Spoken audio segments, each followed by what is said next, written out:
Bonjour, ici Stéphanie Simpson et bienvenue à Pas sorti du bois. Si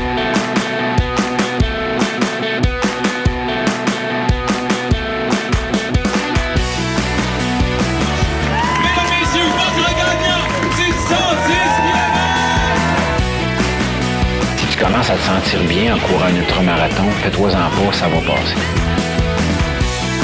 Grand champion du 125 km! Oh, que j'avais hâte de vous parler du petit nouveau de NAC, les mélanges pour boissons Ultra Énergie, des nouveaux drink mix spécifiquement développés pour les athlètes d'endurance qui viennent en deux saveurs, melon d'eau et lime. Tu pognes ton sachet, tu le mélanges dans 500 ml d'eau et paf! 650 mg d'électrolytes, 8 g de protéines, 1300 mg de BCAA, 55 g de glucides et 250 calories. Puis au-delà des chiffres, maudit que ça goûte bon. Pour l'essayer, ça se passe sur le nacbar.com puis je t'offre 15% de rabais avec le code promo pas sorti du bois, PASSORTIDUBOIS.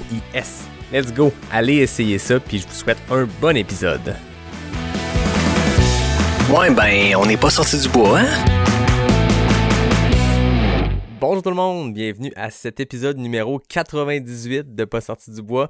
Si vous le regardez en vidéo, vous voyez un visage connu parce que c'est pas la première fois qu'elle vient au podcast. En fait, elle est venue à l'épisode 10, donc ça fait un petit bout quand même. Je suis vraiment très content de l'accueillir. Stéphanie Simpson, bienvenue à Pas sorti du bois.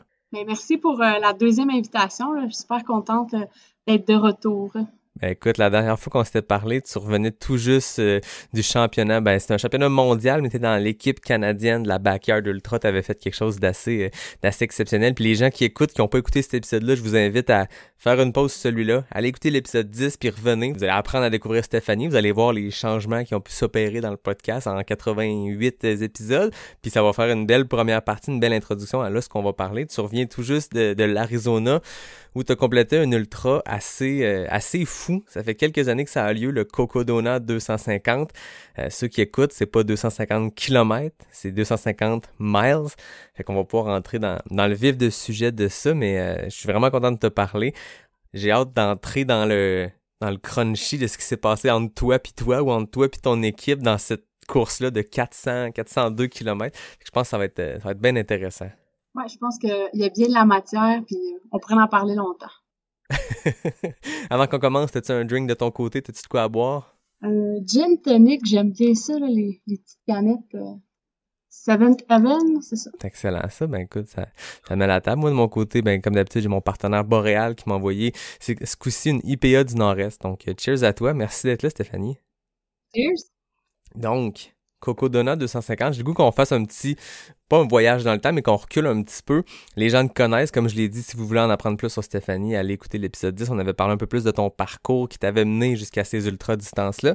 Je pense que t'es rendu quelqu'un, je veux pas te gêner, mais je pense que t'es quand même quelqu'un qui est très suivi, qui est très, très inspirante parce que t'as fait des grandes choses dans le trail et dans la course d'endurance et tout. Je pense que avoir l'engouement, en tout cas, pendant la course, puis les gens qui s'écrivaient, puis ce qui est le fun de vos ultras de 200, 250 000, c'est que ça dure longtemps. Fait que c'est le fun à suivre. Moi, ce matin, j'écoutais Zegama un peu à distance. C'était en Espagne, puis Kylian Jornet a fait sa 10e victoire. Tu sais, c'est une course qui prend 3h30, puis il y a du décalage. Fait que tu l'écoutes, puis tu claques des doigts, puis c'est fini. Mais un 250 mètres, on a eu le temps longtemps de refresh notre application, puis de voir Stéphanie t'es rendu dans cette course-là. Je sais pas où je m'en allais avec ça, mais j'ai le goût qu'on recule un petit peu, qu'on parle de ce qui s'est passé de ton côté course, depuis cette Backyard Ultra-là à l'automne 2020. Saison 2021, tu avais plusieurs affaires à l'horaire, tu avais une tentative de record canadien sur 100 miles, tu as fait la backyard, la Big Wolf Backyard à Rivière-du-Loup, tu étais à Ricana aussi. J'ai le goût qu'on parle de cette saison-là, puis peut-être que est-ce que cette saison-là t'a inspiré, comment tout ça s'est emboîté pour finir par aller courir 400 km en Arizona? C'est une décision sur un coup de tête, là, mais on pourra revenir. Oui, il y a eu en juin l'année passée là, la tentative là, à McGill de faire le record sur 100 000. C'est sûr que c'était pas évident. Là, c'était encore en mode pandémie. On ne savait jamais si c'était fermé ou pas et tout. McGill me permettait qu'on soit seulement 8. Là, l'idée, c'était de trouver des coureurs parce que aussi, pour que ce soit une course officielle, il me demandait qu'il y ait aussi un minimum de 2 coureurs féminines. Fait qu'il fallait qu'en plus, j'ai 2 femmes là-dedans. Fait que là, j'ai quand même réussi à former un groupe le fun. On a eu bien du fun, mais qu'est-ce que j'avais sous-estimé, c'est que la façon que c'est fait, McGill, c'est un peu... Tu sais, il y a le Mont-Royal, puis c'est comme un peu dans un creux. Il fait tellement chaud, là. C'est comme un feu. Ouais, c'est ça, hein? C'était épouvantable. Il faisait tellement chaud. Puis j'avais fait aucune préparation pour la chaleur. Fait que veux pas, comme on connaît nos hivers ici, on s'entraîne ici. Puis j'ai comme pas vraiment porté attention, autant que j'ai fait attention à tout ce qui était l'aspect entraînement là, pour cette distance et la vitesse. J'ai négligé la chaleur. Fait que j'ai payé pour. Fait que c'est tôt dans la saison aussi, juin, parce que on n'a pas eu, tu sais, avec les hivers qu'on a, avec les saisons qu'on a, ça reste que des courses de début de saison qui sont extrêmement chaudes. On dirait que on n'a pas eu le temps encore de s'acclimater. T'es rendu en septembre, on en a vu d'autres, puis peut-être que le corps s'est habitué un peu plus, mais là, t'es comme commencé fort, parce que c'était tôt en juin, si je me rappelle bien. C'est comme dire, dans 2 semaines, on fait une course là, en pleine chaleur. Tu sais, c'est un peu ça, là. Fait que oui, c'était trop tôt, mais tu sais, il y avait tellement de restrictions. C'était les seules dates que je pouvais à McGill. Tu sais, il y avait un tournage aussi dans d'autres journées. Fait que il n'y avait pas plein d'options, là. Fait que, bref, je suis vraiment contente de l'avoir essayé. Ça n'a pas fonctionné, mais regarde, ça a été un bel événement considérant qu'il y avait comme un peu rien d'autre, là. Puis, on apprend de ça. Puis, c'était beau de voir les autres coureurs. Il y en a qui ont fait des vraiment belles réalisations, là, cette journée-là. Puis, regarde, juste ça valait la peine, là. Ah oui, mais c'était un trip parce que du 100 miles, c'est une distance qui est extrêmement challengeante, mais là, de le faire sur piste, quand on pense que des gros 100 miles bien montagneux, ça a un degré de difficulté, je pense que le 100 miles piste à tourner en rond, c'est la piste à McGill. Il n'y a pas de plus facile, moins facile, mais je pense que c'est un autre ballgame, puis c'est extrêmement challengeant sur plein d'autres affaires. Ouais, exactement. Puis il faisait tellement... Je me rappelle, là, Mélodie, elle me donnait des éponges à tous les tours. Il faisait vraiment chaud. C'était une belle expérience. Après, il y a eu la Big Wolf, mais tu sais, je revenais, nous, on a fait la traversée de Charlevoix avec les enfants, puis on revenait, je pense, le jeudi. Le vendredi, on est resté de la famille dans Charlevoix, puis après ça, je m'en allais tout de suite là, vers Rivière-du-Loup pour... j'étais même pas retournée chez moi encore, là. J'avais déjà laissé mon auto, puis tout était prêt pour que je traverse pour aller à Rivière-du-Loup, puis j'y allais honnêtement pour le fun, tu sais, je voulais pas me rendre à la fin. Je voulais me rendre dans les derniers, mais je voulais pas enlever la place à quelqu'un de venir avec moi là, au Tennessee chez Laz. Là. Ben c'est ça, parce que toi, t'avais déjà ta passe, parce que en remportant l'édition canadienne dont on parlait plus tôt, t'avais ton laissez-passer, ton golden ticket, comme on voit dans d'autres courses, pour la backyard de Lazarus Lake au Tennessee, l'original. Puis cette année-là, en 2021, à Big Wolf, ben le gagnant ou la gagnante allait avoir aussi un passe-droit. Fait que si t'avais gagné celle-là aussi, t'aurais comme eu 2 passe-droits, puis ça se combine pas, puis t'aurais pas pu y aller 2 en ligne, là. Non, exactement. Puis je trouvais ça un peu plate d'enlever la possibilité à quelqu'un. Puis la façon que ça s'est fait, c'était juste parfait. Tu sais, il restait moi, Cédric et Eric, puis on s'est levés les 3 pour partir. Je les ai juste regardés, puis j'ai dit, regardez, je pense que c'est fair à ce moment-là que vous continuez ensemble, puis tu sais, qu'un des deux réussisse à avoir le golden ticket, puis tu sais, peu importe c'est lequel, je suis super contente pour vous, là. Fait que c'est comme ça que ça s'est terminé, puis moi, ça me faisait une belle... c'était vraiment le fun, j'ai vraiment aimé ça. Il y avait comme pas de stress, tu sais, je savais déjà que je voulais faire ça, fait que c'était comme relax. Ouais, c'est cool, puis au final, t'as fait combien de tours avant de les laisser aller? De mémoire, j'ai envie de dire 31, me semble. 31, okay. 31 heures.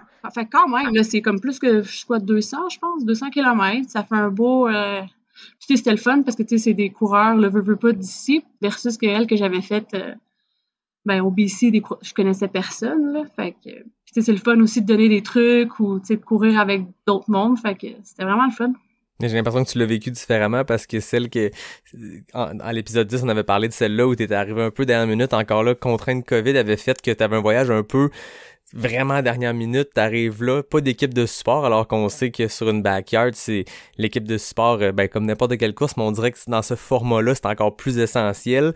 Si tu veux bien te reposer dans tes laps, toi, t'as vécu quelque chose de complètement fou quand t'as fait cette course-là en Alberta. C'était-tu en Alberta? À Kelowna, au BC. C'était arrange-toi par toi-même, là. Ouais, c'est ça. Alors que là, t'es arrivé dans un contexte où t'avais une équipe de support, mais que t'avais aussi, justement, tu connaissais tout le monde, puis il y avait de l'air d'avoir une belle ambiance festive, course ou pas, à travers les crews, à travers les coureurs, les coureuses. Fait que ça devait être le fun de vivre une backyard complètement différente. J'y retourne d'ailleurs cette année. Puis encore là, la façon que ça fonctionne, pour le mois d'octobre, qui va être encore au BC selon moi, ils prennent les gagnants des 5 courses, je pense qu'il y en a 5, là, les 5 silver au Canada, puis ou sinon, eux qui ont des rankings, mettons, les plus hauts, mais je pense que je suis deuxième. Fait que les chances que je tombe en bas de 15 sont assez minces, là. Ben, c'est ça, c'est Eric avec sa 50aine de laps à Big Dog's Backyard qui, lui, est numéro 1, puis c'est ça. Puis c'est combien de temps que ton 43 te permet de te qualifier comme ça? Là, ça va être la dernière année. Ça va être terminé après. Là, après ça, il va falloir que j'en refasse une autre.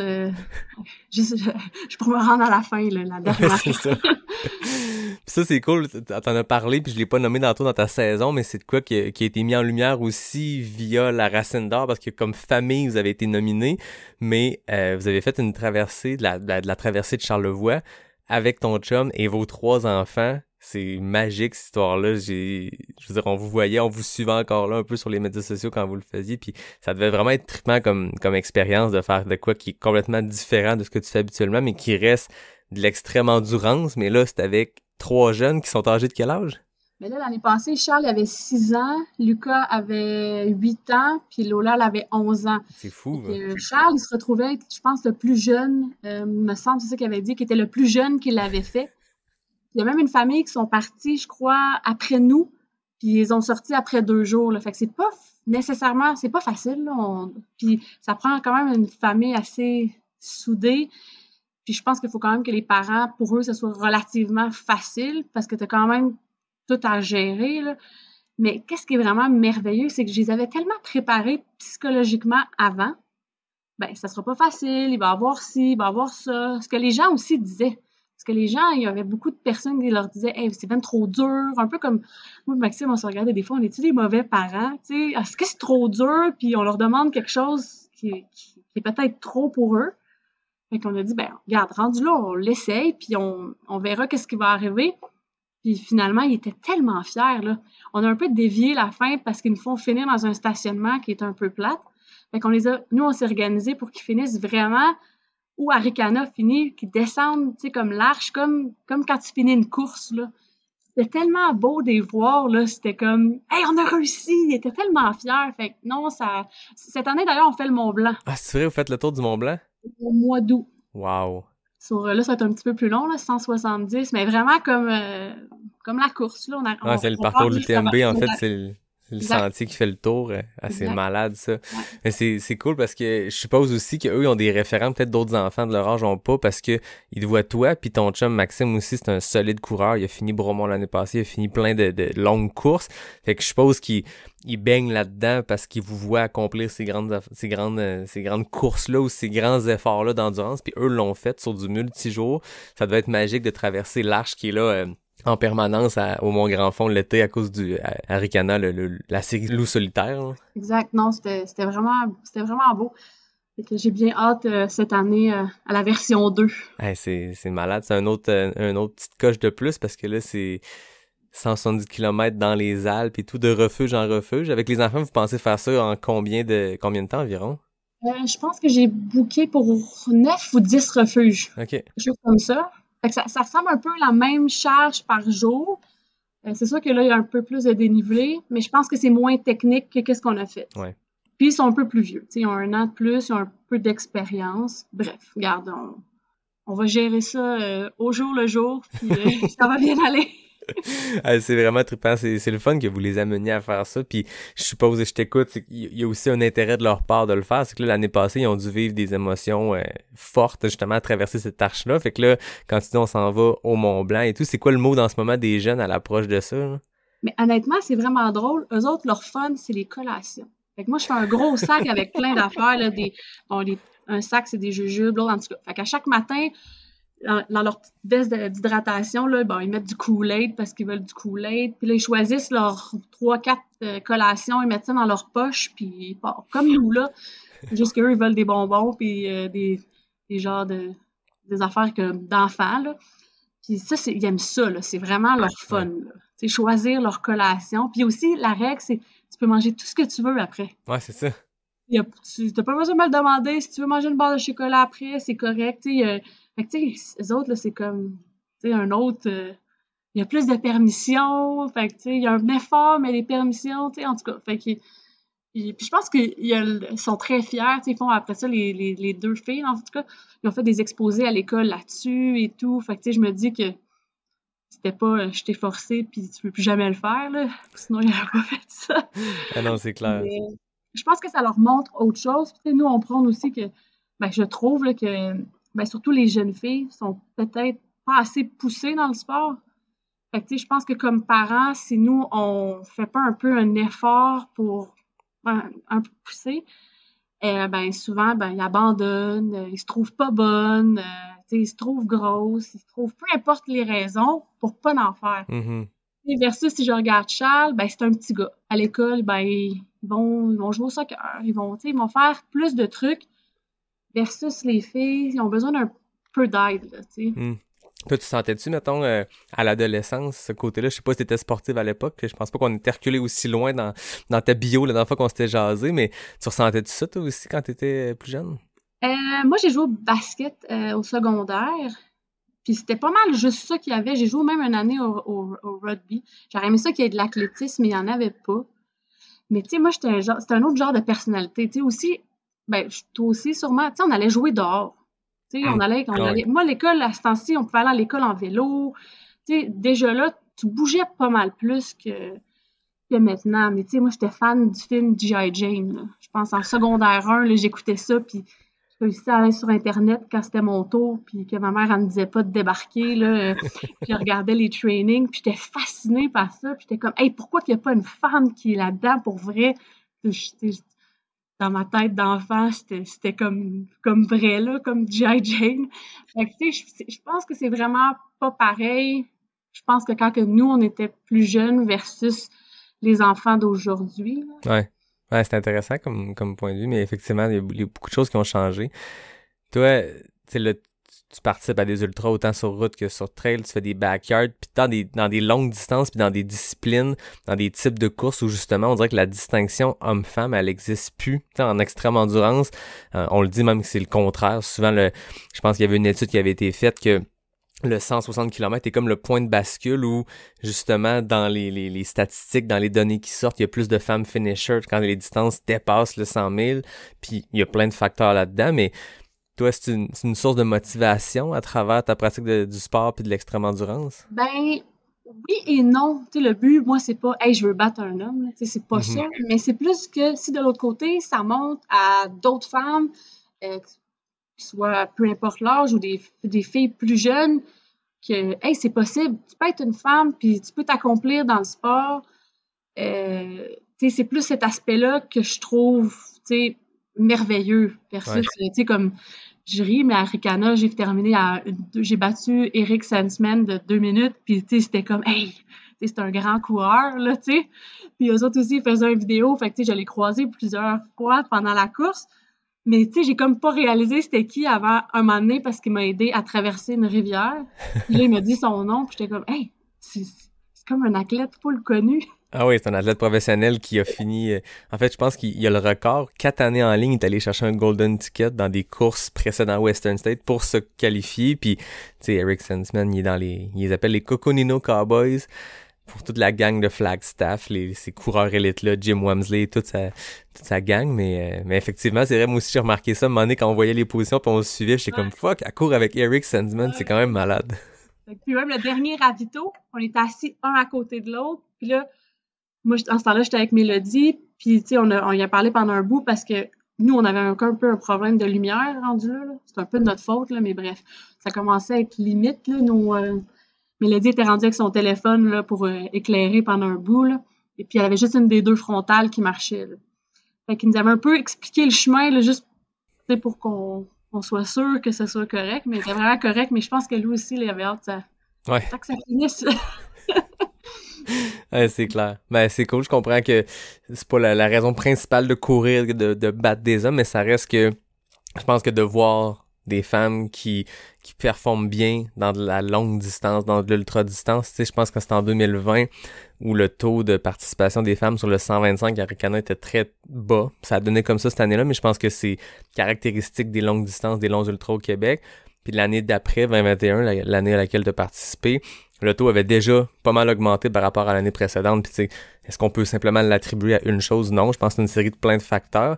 Mais de voir des femmes qui le font, puis tu sais, je veux dire, t'as une job, t'as des obligations, vous avez 3 enfants, ton chum et toi, je veux dire, t'es pas dédié à ça, c'est pas ta job d'envie de courir, puis tu réussis à trouver le temps de placer des grosses semaines, mais je pense que ça peut inspirer, puis ça peut dire, ben si elle le fait, je vais trouver le moyen de moi aussi de trouver ces heures-là. Exactement. Ça serait le fun qu'à un moment donné, il y ait plus de femmes Oui. que d'hommes. Non, c'est pas vrai. C'est pas grave, mais que ça soit plus égal, ou plus les femmes qui osent pas. Moi, c'est plus ça. Tu sais, si tu veux pas le faire, c'est bien correct. Si toi, tu veux rester à des plus petites distances, c'est bien correct. Il n'y a pas de mauvaise distance.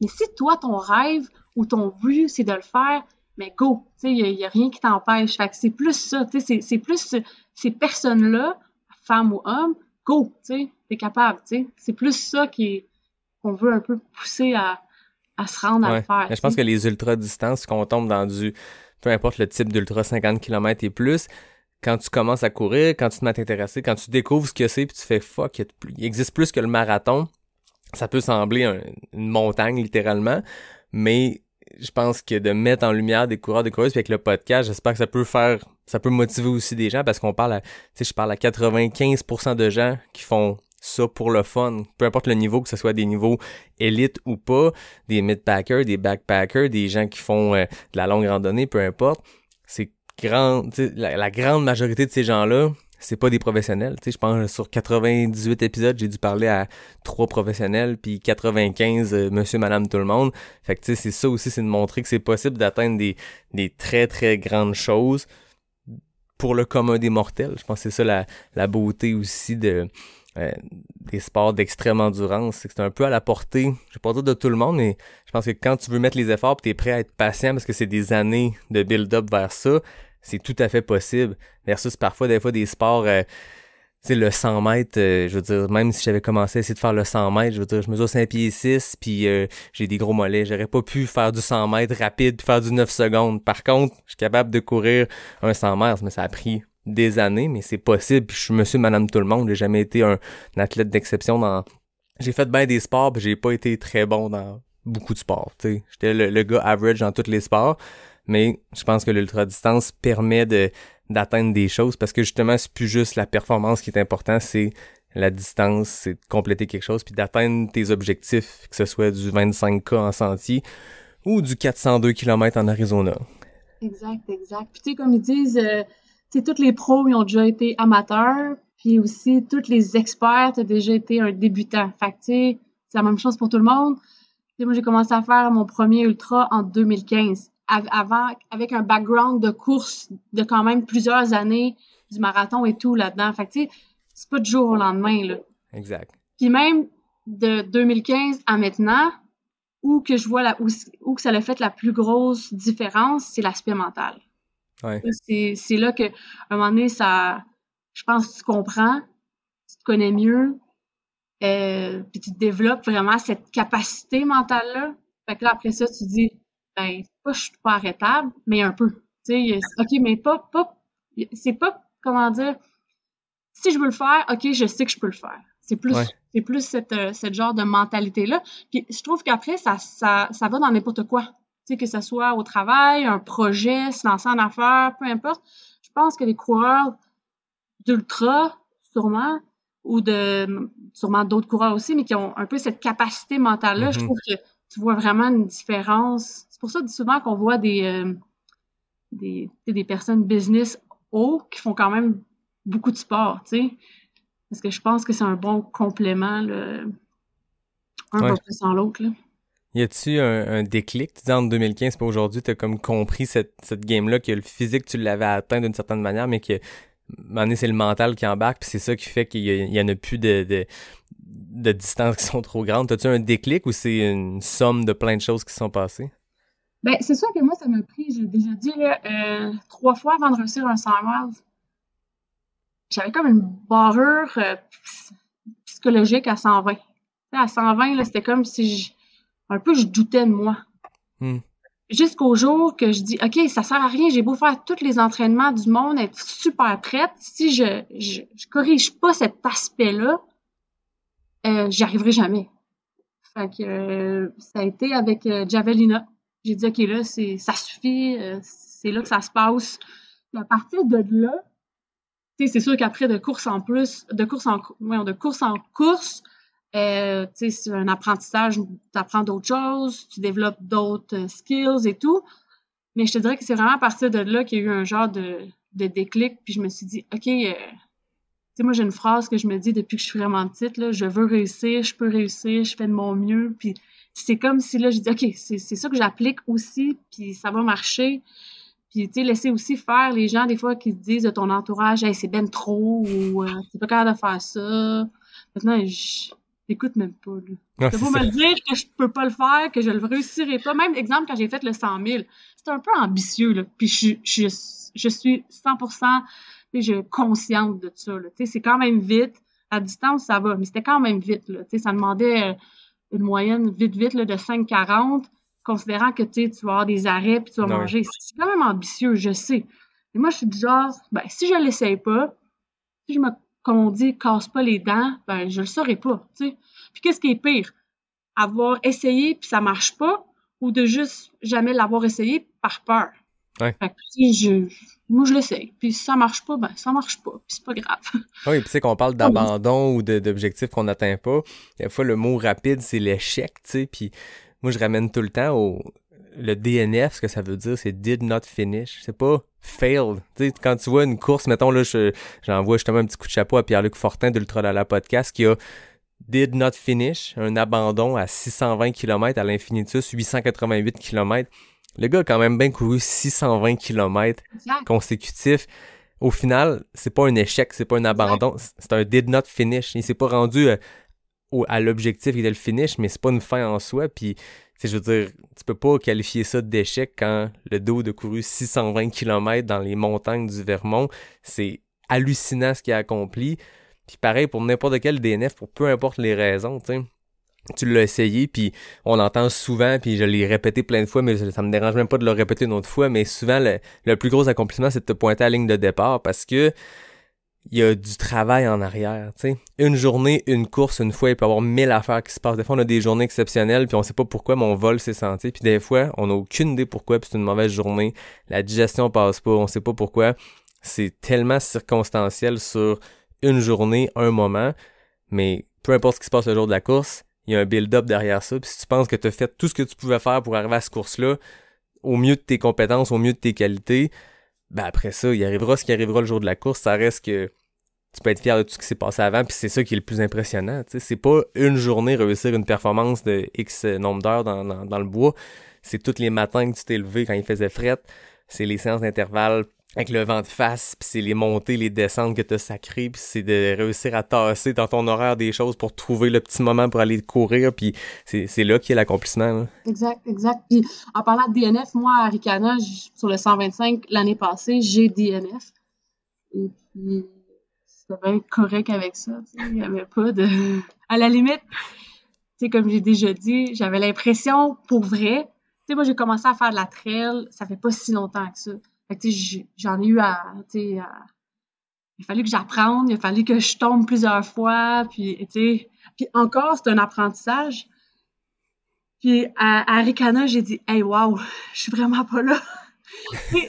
C'était comme un mouvement tellement pas habitué que j'avais mal aux hanches, j'arrêtais pas de tomber, j'avais des bleus partout, puis veux pas, moi, j'étais pas loin de Big. J'étais comme à 3 semaines, 1 mois, là, j'ai dit, hey, je risque-tu de pas pouvoir y aller? Puis entre les deux, je préférais, focusser sur Big, parce que c'était une chance d'y aller. À Ricana, je peux m'inscrire à toutes les années. Ouais. Est-ce que je vais pouvoir retourner chez l'âge? Je sais pas, Puis, je me rappelle, c'est drôle parce que j'avais déjà dit, je pense que je l'ai dit dans l'autre, quand on avait enregistré l'autre, mais j'ai regardé ça avec les enfants, puis j'ai dit, hey, un jour, je vais y aller. Puis là, j'étais comme capable de dire, hey, là, j'y vais, Ouais. Fait que, tu sais, j'ai comme dit, OK, gars, non, j'ai assez tombé, là. J'ai assez eu l'impression de descendre dans le chasse-neige, là, en descendant les côtes, là. C'est assez pour cette fois-là.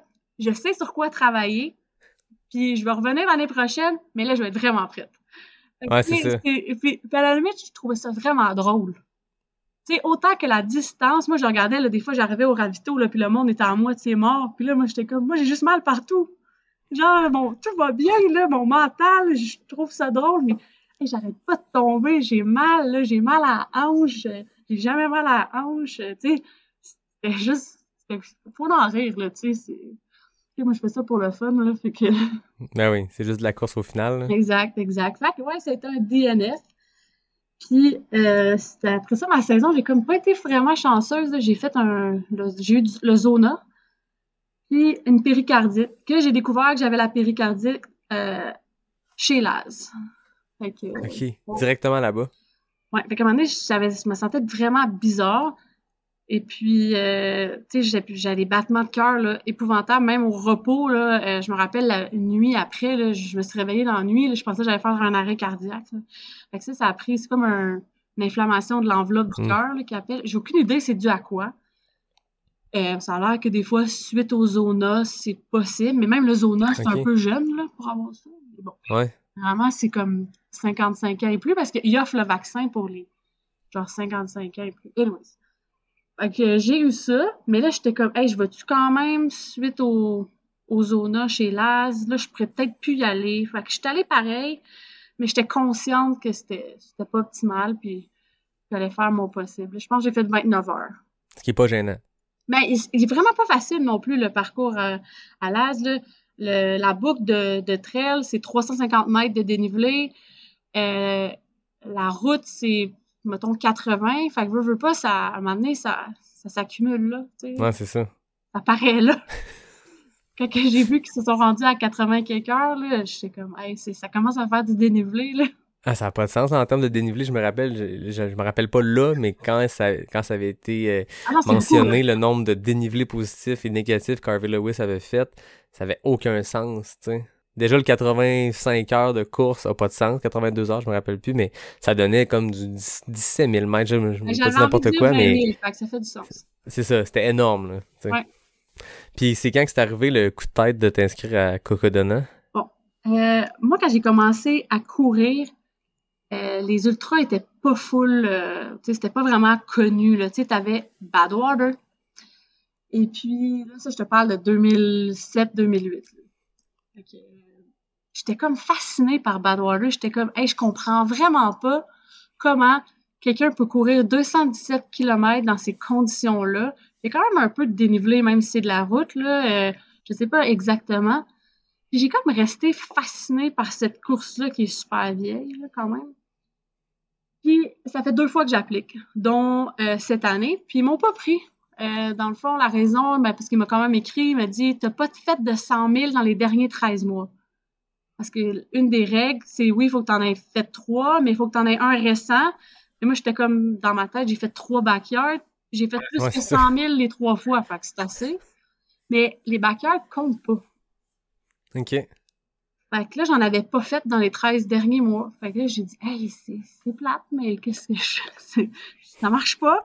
Fait que, tu sais, moi, j'avais déjà un peu planifié là, que je m'en allais à Badwater cette année, puis c'était ça.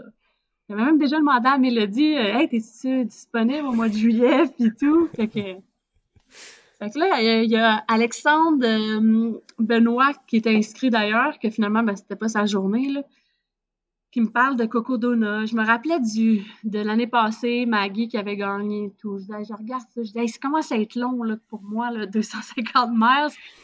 Et c'est de la trail. Tu sais, c'est pas de la route, là, c'est de la trail. Fait que c'est vraiment hors de ma zone complètement. Fait que là, j'ai dit, bon, il veut que je fasse un 100 000 et plus. Puis idéalement, si c'est fait dans des conditions où il fait chaud, c'est encore plus de points. Je disais, hey, parfait, c'est ça que je fais. Et puis, ça a pris 2 jours, je pense, entre mon refus, là, dans le fond, que je me retourne de bord, puis je fais, hey, Mélodie, finalement, t'es-tu prête? T'es-tu disponible début mai? Change de plan, ça serait ça. Fait que finalement, elle dit oui, oui. OK, parfait, c'est beau, je m'inscris. Fait que c'est un peu comme ça que ça s'est un peu décidé. Puis à la limite, j'étais un peu contente que ça soit passé comme ça. Tu sais, c'est comme si ça me donne plus de temps. Puis je suis tellement contente de Cocodona que j'aurais manqué tout ça si finalement je serais allée à Badwater. Fait que je me dis, comme j'aime ça dire, on fait notre propre chance, là, mais finalement, c'était parfait là, que c'était ça comme ça. J'adore ça. Il dit, ça te prend un 100 mètres dans le dernier 13 mois. Tu as dit, m'en faire 2,5 d'une traite. Exact. Puis il fait bien chaud, ça va être parfait. Là, après, je présume que, regarde, si ça marche pas, je resterai jusqu'à temps qu'il va me prendre. Ben oui, c'est ça. Puis, tu sais, ça monte aussi de l'autre côté parce que, tu sais, les gens ils ont quand même suivi je pense, comme tu as dit, le Cocodona, là. Tu sais, même à des gens peut-être plus expérimentés, mettons, je me considère comme quand même expérimentée dans ces courses-là, ben ça marche pas nécessairement non plus tout le temps comme on veut, nous aussi, là. Fait que moi, ils m'ont refusé 2 fois, là. Fait que, on continue, puis ça va finir par marcher. Fait que, tu sais, c'est aussi pour les gens, des fois, qui se découragent. Ben non, regarde, c'est pas grave, tu sais, ça sera pour plus tard. Puis, tu sais, il y a d'autres projets, il y a d'autres trucs que tu peux faire en attendant. Puis des fois, comme un peu dans mon cas, ben finalement, c'était probablement pour le mieux, tu sais. Ouais. Puis l'inscription, c'était quand dans l'année? Je pense que je me suis inscrite en janvier. OK. Fait que là, de janvier, t'as la course dans 4 mois, 250 miles de désert. T'es à Montréal, dans neige, dans Gadou, dans slush. Un hiver qui a pas fini de finir cette année. Ça a été interminable. Comment on se prépare? Qu'est-ce que t'as rien fait, mais qu'est-ce que t'as changé ou qu'est-ce que t'as adapté à ton entraînement pour te préparer convenablement pour Cocodona? Ben, moi, depuis un bout, je suis mon propre coach, là. Fait que, tu sais, c'est sûr que je me connais très bien. Je suis très à l'écoute aussi de qu'est-ce que j'ai besoin. C'est sûr qu'il y a des affaires qu'on aime un peu plus. C'est sûr qu'en faisant ça comme ça, je suis capable de dire, OK, voici qu'est-ce que j'ai à faire, voici mon horaire, voici mes obligations aussi dans la semaine. Comment que je peux arranger ça? Et je dis pas que c'était toujours évident, mais je me suis levée vraiment tôt, bien des fois. J'ai coupé aussi beaucoup des longues. Des fois, j'ai juste essayé de travailler plus lundi, mardi, mercredi pour être capable de faire des longues à partir du jeudi. J'ai quand même été très constante là, depuis le début de l'année jusqu'à Cocodona. Là, j'ai mal au tendon, fait que je cours presque pas, là, mais tu sais, jusqu'à Cocodona, j'étais vraiment constante. Pas fait vraiment de course de plus que 60 km, là. Là, après ça, tu sais, c'est bien beau le volume et tout. Tu sais, veux pas, il y a aussi l'expérience. Tu sais, tout ce que tu as déjà fait, tu sais, comme toi, tu as fait une course de 100 miles au mois d'octobre, ben ton corps, il s'en rappelle de ça, tu sais. Fait que, tu sais, c'est pas un build-up à recommencer à zéro à chaque fois, tu sais. Fait que c'est ça qui est le fun, là. Après, il y avait l'aspect chaleur et l'altitude. Tu sais, l'altitude, tu peux pas faire grand-chose. Fait que là, il y a plusieurs écoles sur qu'est-ce que tu peux faire et tout. Moi, je me suis dit, je peux absolument rien faire. Je vais laisser ça aller comme ça va. Au pire, c'est pas non plus une course qui est très rapide. Fait que, tu sais, c'est sûr que ça l'aide au niveau de l'altitude versus que, tu arrives pour un 100 km puis tu essaies d'aller au plus vite que tu peux, là. Ouais. Puis pour la chaleur, qu'est-ce que j'ai fait? C'est que la course commençait le lundi. Donc, le mercredi d'avant, j'ai arrêté. Mais 2 semaines avant ça, j'ai fait 2 semaines vraiment intensifs au sauna. OK. Fait qu'au début, je trouvais ça vraiment tough. Vraiment, vraiment dur. Même après 15 minutes, j'étais en train de cuire là-dedans. Puis pour finalement me rendre vers la fin, à genre 40 minutes, puis je trouvais ça... J'avais besoin de boire beaucoup moins. Même après, je récupérais au niveau de l'hydratation dans la journée, mais au début, là, j'étais comme, fallait que je bois tout le temps, puis j'avais envie de sortir ma tête là, du sauna pour respirer. Fait que, tu vois la progression très rapide. Encourageant quand même. C'est quand même dur sur le corps. Ouais. Ben, je l'ai fait pendant un peu le taper. Fait que, vu que je courais presque plus ou beaucoup moins, là, dans le fond, c'était le meilleur temps pour le faire. Puis comme il dit, je pense que le corps, je suis pas spécialiste, là, le corps n'a pas vraiment besoin de très long pour s'adapter à la chaleur. Puis, regarde, je pense que ça a bien fonctionné, là. Je dirais que la première journée, j'ai trouvé ça difficile. Puis là, après ça, je me suis dit, OK, je vais juste ralentir un peu. Puis après, ça s'est placé. OK. C'est quand même encourageant de voir que rapidement tu peux t'adapter comme ça, tu sais. J'en parlais avec Marianne dans les épisodes en préparation pour Western State, puis c'est ça qu'elle me disait, tu sais, pas besoin de pendant 6 mois de faire du heat training, tu sais, c'est quelque chose que tu peux faire condenser à la fin, puis le corps, on le sait que ça s'adapte vite un corps, on sait que le corps peut endurer bien des affaires, on le voit dans des ultras, mais même pour de l'adaptation comme ça, même l'altitude, souvent, il y a plein d'écoles de pensée, mais il y en a une qui dit, tu te pointes le plus proche possible de ta course en altitude, puis t'as fait direct. Parce que je pense qu'il y a une espèce de... Le contraire d'un sweet spot, je sais pas c'est quoi le terme, mais si t'arrives une semaine et demie avant, puis tu penses qu'en 10 jours, tu peux t'acclimater, il paraît que c'est la pire affaire. T'es mieux d'arriver la veille de la course ou 3 semaines avant, mais t'arrives pas 10 jours avant. Puis, à un moment donné, c'est peut-être je préfère un épisode complet là-dessus parce qu'il y a plein de courses en altitude, mais je pense que c'est vraiment touché. Puis encore là, chaque personne le vit différemment. Mais c'est ça, aussi chaque personne réagit à l'altitude différemment. Mais tu sais, juste nous, par rapport à ça, on est arrivé le samedi, fin de journée, puis le départ de la course, c'était lundi matin tôt. Là. C'est bon. Tu sais, au départ, c'était à 5 heures, mais là, il y a eu des feux là, en Arizona, fait que ça a changé à 10 heures. Mais tu sais, au départ, moi, ça me donnait pas trop de jeu, là, tu sais. J'arrivais, puis le temps de faire l'épicerie, arranger une coupe d'affaires, let's go. On parle de Coco Donut, 250 km, le désert, l'Arizona, mais parle-moi du profil. 250 miles, je l'ai même dit en introduction, pas 250 km, 402 km. On parle de sentiers techniques, de trail. Parle-moi un peu du profil de la course, tu sais, parce que c'est assez fou comme traversée de l'état de l'Arizona, mais parle-moi du profil puis de ce type de parcours-là. Au début, là, ils ont changé le parcours cette année. Ils ont changé les premiers... C'est 60 ou 100, en tout cas. Vraiment, le début de la course, à cause qu'il y avait des feux en Arizona. Fait qu'ils nous ont un peu détournés. Certains disent que finalement, c'était plus dur, d'autres plus facile. Bref, peu importe, là, on ne pourra jamais comparer. C'est 250 miles. Stinez-vous pas, c'était tough. Exactement. First, en parlant juste parler de climat, là, c'est vraiment pas évident parce que les journées sont très chaudes et les nuits sont très froides. Mm-hmm. Fait que, moi, j'ai aucune idée, mais j'ai l'impression qu'il faisait 0 le soir, la nuit. Fait que, c'est assez drastique quand tu passes de 35, 36 à 0, déjà là. Mais le parcours, c'est juste wow. Tu traverses, pour finir à Flagstaff, là, mais tu traverses là, des endroits, là, Sedona, c'est magnifique, là, c'est comme le sable, un peu sablonneux, là, c'est comme rose un peu, là, c'est juste wow, là. Fait que, tu sais, ça, c'est... Puis même, je pense qu'il y a des gens après qui m'écrivaient, disent juste les paysages, les photos, ça donne envie d'aller courir là, tu sais. Puis ça traverse, tu sais, des villes, quand même connues, là.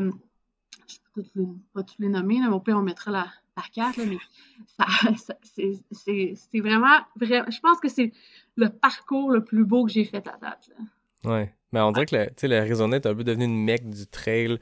Ça l'était déjà pour les sports comme le triathlon puis le marathon, mettons Flagstaff, à cause de l'altitude puis à cause du climat qui est très doux l'hiver et bon, très chaud l'été, mais ça reste que je pense que c'est bon quand tu t'entraînes pour un marathon en été d'aller faire la chaleur comme ça. Mais c'est devenu justement à cause de ce réseau de sentiers-là, à cause, tu sais, l'Arizona, on imagine beaucoup le gros désert du sud de l'Arizona, mais comme tu dis, il y a plein d'affaires, tu sais, je veux dire, Sedona, c'est du sable rouge puis des espèces de monticules qui sortent de nulle part. Après ça, t'arrives à Flagstaff, il y a de la neige éternelle au centre-ville, tu sais, c'est une ville en Arizona, il y a de la neige en juillet dans le top de la montagne. Après ça, t'as le Grand Canyon là-dedans, t'as vraiment une diversité de parcours, mais ça doit être complètement fou de le traverser d'une traite comme ça, puis je suppose que ça doit aider un petit peu quand c'est tough pis t'as mal, mais au moins tu peux t'en mettre plein les yeux plutôt que de regarder des bouleaux ou des épinettes. Là, tu peux regarder des beaux paysages. Ça doit quand même motiver un petit peu. Ouais, puis surtout tout ce qui est, tu sais, les levées du soleil, les couchers, tu sais, ça rendait ça, là, genre, c'était tellement beau, là. Fait que, tu sais, non, c'est sûr que... En fond, c'est ça l'avantage des 200 mètres, 250 mètres, c'est que tu vois plusieurs couchers. C'est ceux qui écoutent, qui ont déjà fait. Tu sais, moi, par exemple, j'ai fait un 100 miles où j'ai fait des courses où il y a un lever du soleil, puis il y a quelque chose, il y a de quoi qui se passe dans un lever du soleil qui est magique, peu importe dans quel état t'es. Je l'ai vécu 2 fois, une fois à Ricana, dans le temps que le départ c'était tôt dans la course, mais t'as 4 heures dans les jambes, puis là, boum, lever du soleil, puis Bromont le premier matin, le deuxième matin, tu revis, tu ressuscites, mais là, l'avantage des longs ultras, c'est que t'en as plusieurs des levées du soleil pour te remotiver, là. Ouais, 89 heures, j'ai pas dormi pendant 4 nuits, dans le fond. Ah, c'est fou. Ouais. Avant qu'on entre dans la course elle-même, Tu parles tantôt de Mélodie, qui est Mélodie Gilbert, la coureuse qui a remporté l'année passée la jeune pousse, donc au Gala de la Racine d'Or. Coureuse qui est arrivée en 2021 puis qui a tout éclaté. Donc, c'est ton crew pour ta tentative de 100 000, elle était là aussi à Rivière-du-Loup avec toi.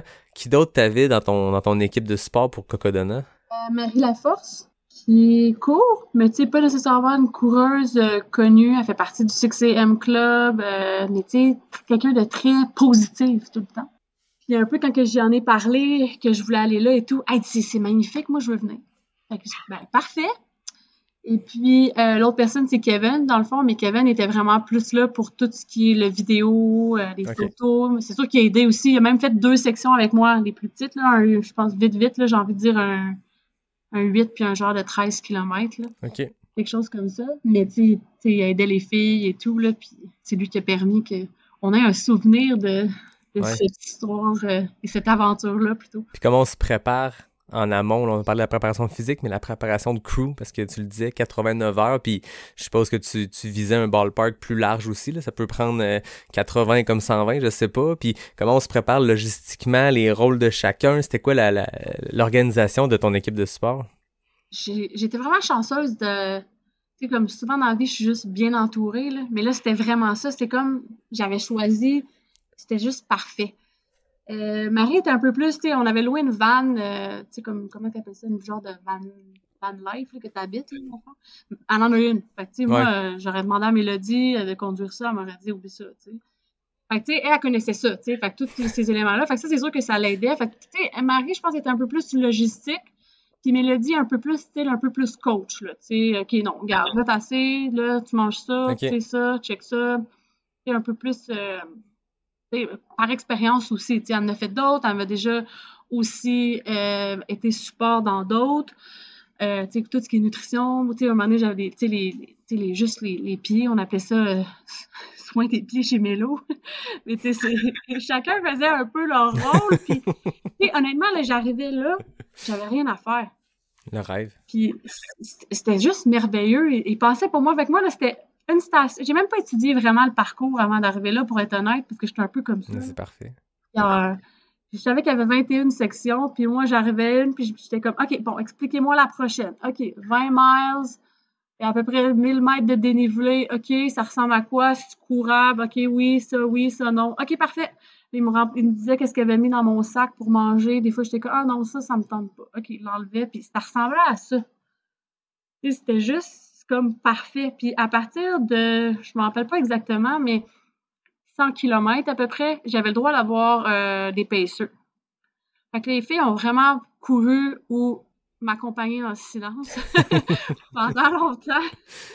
Il y a un bon bout à un moment donné que j'ai fait tout seul, mais sinon, j'ai quand même eu tout le temps au moins une des deux filles ou Kevin, là, même jusqu'à la fin, là, avec moi. Fait que c'est sûr que ça fait une différence. C'est un peu... J'ai pas vraiment eu de dark moment, là. J'ai jamais dit non plus pourquoi je fais ça, pourquoi je suis là. J'ai même pas eu de remise en question. Crème, c'est bon parce que 402 km, t'en as en masse l'opportunité, 89 heures. Il n'y a pas eu de moment où tu t'as remis en question ton choix? Zéro. Hey, c'est malade. Je fais juste, OK, c'est section par section. Let's go, on y va. Tu sais, pas de... Zéro négativité. C'était positif tout le long. Puis c'était vraiment en mode, OK... Bon, la première journée, je l'ai dit, là, c'était vraiment plus difficile. Là. J'ai un peu été malade. Puis c'était parti un peu vite, mettons. L'altitude, il fait chaud. OK, j'étais un peu stressée. Puis aussi, ça me dérange pas de le dire, 5 minutes avant la course, j'ai eu mes menstruations. Fait que, tu sais, il y avait tout ça ensemble. J'étais comme, OK. Fait que là, j'ai dit, OK, il faut juste que j'aille un peu moins vite. Là, je filme plus ou moins, là, un peu comme une insolation. Là, mettons, là, je commençais à vomir et tout. Puis après 100 kilos, je regarde les filles puis je dis, je pensais pas dormir maintenant, mais j'en ai besoin. Ça a été vraiment tough aujourd'hui, là. C'était un 100 kilos, là, vraiment pas évident. Alors, j'ai dit, j'aimerais ça dormir 1 heure. Fait que c'est là que j'ai pris la première fois, là, dans le fond, une bonne pause, là. Puis après ça, je me suis levée, là. Puis là, c'était comme la nuit, là, mettons. Puis c'était juste wow. C'était comme si c'était une nouvelle journée. Tu sais, là, ça allait, là. J'avais plus mal au cœur. C'était parfait. Puis à partir de là, je veux dire, ben, j'ai plus ce problème-là. Puis là, après ça, c'était quand même assez smooth, là. Ça a replacé les affaires. Ouais, ça a replacé les affaires. Puis c'est un peu comment que j'ai géré le sommeil. Tu sais, il y en a qui ont des plans, puis ils calculaient ça. Puis à la limite, ça m'angoissait, là. Je regardais leur tableau, puis là, j'essayais de voir comment que je pourrais gérer ça. Puis à chaque fois, je regardais ça, puis je suis comme, ouais, mais qu'est-ce qui arrive si j'ai pas envie de dormir à ce moment-là? Puis là, on a tout prévu que j'allais dormir là. Tu sais, c'était trop rigide, genre, pour moi. Moi, j'ai dit, regarde, on va y aller. J'ai aucune idée non plus comment je vais gérer tout ce temps-là sans dormir parce que je l'ai jamais fait. Alors, j'ai préféré faire comme tout le reste. On calcule pas, puis on y va au feeling. Puis ça a super bien marché. Là, après ça, j'ai fait la deuxième fois 1 heure après 200 km. Puis après ça, je dirais que j'ai dormi 2 fois, mettons, 35 minutes à peu près. That's it. Aïe, Ça aïe. fait comme 3h15. Puis on compte pas les petites pauses, là, des fois. Là, c'est comme quand tu comptes un peu sur tes bâtons, je te jure, je rêvais. Ah ouais? Ah ouais, t'es tellement donné, t'es comme un peu pupu là. Des fois, je disais juste au fait, je peux-tu juste avoir une petite pause, là? Je faisais juste me pencher, je m'accotais sur mes bâtons.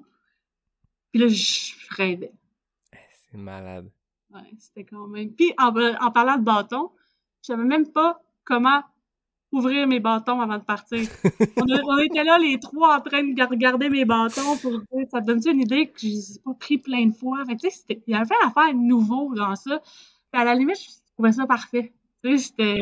Ouais, ça j'allais dire, y a-tu quelque chose de... Si t'étais trop préparé, surpréparé, avec ta personnalité que je sens qui est au feeling dans ces situations-là, si t'avais essayé de trop le préparer, ça aurait-tu enlevé une part d'aventure? Là, j'ai l'impression à t'écouter que après cette première sieste-là, puis quand il en restait 302 km après ça, t'es comme parti, puis on part à l'aventure, puis il arrivera ce qui arrivera, puis j'apprendrai à gérer mes bâtons. T'as 400 km pour apprendre à les gérer. Je suppose qu'aujourd'hui, t'es les ouvres d'une façon hyper facile. Ben non, je les ai pas refermés, mais c'est pas ça. C'est que j'avais regardé des vidéos, puis là, ils deviennent qui sont comme bons là, avec les poignets, et je suis rendue excellente. Là. Ah ouais? Le petit move de poignet là, des bâtons. J'ai eu le temps de T'as développé des tricks de bâtons. Là. Je suis pas encore pas rapide pour les ouvrir, les fermer. Mais non, il aurait pas fallu, puis je suis comme ça, il aurait pas fallu que ce soit rigide, puis même dans n'importe quelle course, tu sais, je regarde à peu près, puis c'est comme, OK, je me pitch, let's go, on y va, là, tu sais, Ouais. Puis il faut que ça soit comme ça, parce que je trouve que quand tu essaies de contrôler, c'est un peu imprévisible tout ce qui va arriver, là. Fait que, puis ça se passera jamais comme tu veux, anyways. Tu sais, j'en ai fait assez, là, que ton plan, là, va te rendre au dernier plan que tu avais prévu, anyways. Fait que je pense que en t'en enlevant ce stress-là, puis d'y aller, bon, ben c'est ça qui arrive, comment je gère ça? C'est beaucoup plus facile mentalement que de faire « OK, non, j'étais censé faire ça, puis là, ça marche pas. » Puis là, tu stresses, puis là, tu penses que « OK, ma course, ça va pas bien. » Qu'est-ce que c'est? Là, tu paniques un peu. Moi, je m'enlève tout ça, ça me dérange pas. Et je savais même pas qu'il fallait que je traverse 2 fois une rivière, puis d'enlever mes souliers. Je l'ai découvert quand je suis arrivée. Puis là, j'arrivais, hey, vous m'avez pas dit ça, que sur cette section-là, qu'il fallait que je traverse une petite rivière. Hey, on a oublié de te le dire. Ah, OK, c'est pas grave. Surprise. Fait que, c'était ça. On appelait ça les sections surprises, puis c'était bien correct, là, tu sais. Ben, c'est ça. Je pense que c'est d'essayer de pas toujours vouloir tout prévoir, fait souvent que ça se passe mieux. Ouais. Je suis curieux de comprendre mentalement comment on gère 402 km. Tu sais, je sais pas s'il y en a qui écoutent qui sont comme moi.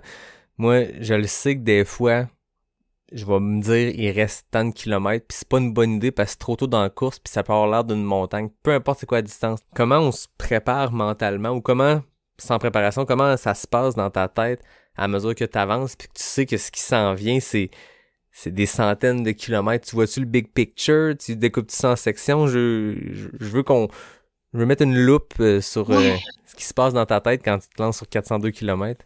C'est sûr que c'est une course que t'arrives pas là puis t'as pas visualisé dans ta tête bien des fois, là. Fait que, moi, tous ces mois d'entraînement-là, ben, je l'ai vu, cette course-là, tu sais. C'est comme si, dans ma tête, j'étais comme, je me suis dit, OK, on est confortable mentalement et physiquement pour ce 400, finalement, je me suis perdue un peu, c'était quasiment 410, là, pour ce 410 km-là. C'est certain que tu m'aurais dit, après 410, je t'en rajoute 30, puis là, ça aurait été autre chose, t'sais. Ouais. Fait que j'avais pas nécessairement, je regardais pas vraiment, OK, en restant. Tu sais, c'était comme, tu sais, c'est ça qu'il y a à faire, puis on se rend fin. Tu sais, il y avait pas de... C'est sûr que j'ai eu des moments où que c'était vraiment cool, comme, exemple, quand j'ai dépassé le 43 heures, c'était le plus longtemps que j'avais jamais couru. Quand j'ai dépassé le 280, plus ou moins 89 km, hey, c'est le plus long que j'ai jamais couru. Mais à part de ça, je regardais, tu sais, oui, pour savoir, mettons, quand je me rends au prochain ravito, mais sinon, je faisais pas de décompte à l'envers de combien il en restait ou pas. Parce que, justement, avant, je l'avais vu tellement de fois, cette course-là, que j'étais prête à ça. Ouais. Tu sais, c'est sûr, mais c'est ça. Si tu m'aurais demandé d'en faire plus, non. C'est ça. C'est that's it, là. Ouais. Mais tu sais, c'est des courses très mentales, là, tu sais. Mm-hmm.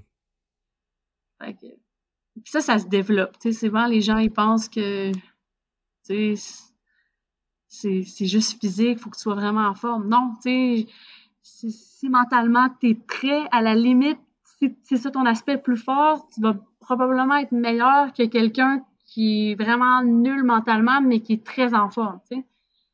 Fait que, faut pas négliger là, cette partie de préparation-là. Là.